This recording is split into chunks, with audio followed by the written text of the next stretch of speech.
Select परीक्षा study channel पर स्वागत है। इस्तकबाल है दोस्तों। बीपीएससी 0 पॉइंट शिक्षक भर्ती की सबसे बड़ी खबर लेकर के आप लोगों के सामने हाजिर हुआ हूँ।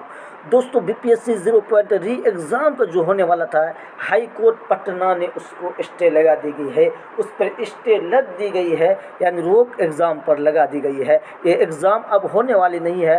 पटना हाई कोर्ट का ऑर्डर भी जारी हो चुका है। दोस्तों इसमें मामला ये था, गैस टीचर या नियोजित टीचर जो भी है उसको 1 साल में जो 5% दिया जाता था, 5 साल में 25% में वो पास कर लिया है। यही मामला लेकर के हाई कोर्ट में पहुंचा था, लेकिन ये मामला का सुनवाई हो चुकी है। इस सुनवाई में ये स्टे लग गया है। अब दोस्तों अगला एग्ज़ाम कब होगा, अभी 0.3 अब एग्ज़ाम होने वाली नहीं है। जब तक कि अगला सुनवाई नहीं हो जाए और उसके फैसले में हक़ नहीं, फैसले में बिल्कुल सुनवाई नहीं हो जाए, तब तक इसको एग्ज़ाम पर स्टे लगा रहेगा। अगर कोर्ट का ऑर्डर बढ़ता है तो आपका स्टे यानी एग्ज़ाम अभी होने वाला नहीं है। मान के चलिए जून जुलाई अगस्त तक इसका एग्ज़ाम होने वाला है। दोस्तों पटना हाई कोर्ट का ऑर्डर है दोस्तों, और सीटेट जुलाई भी को मौका मिलेगा। किस में मौका मिलेगा, यानी 0.4 में जो एग्ज़ाम होने वाला था, अगस्त में होने वाला था, उसका भी डेट 100% है। अब वो टल जाएगा, टल करके आपका एग्ज़ाम डेट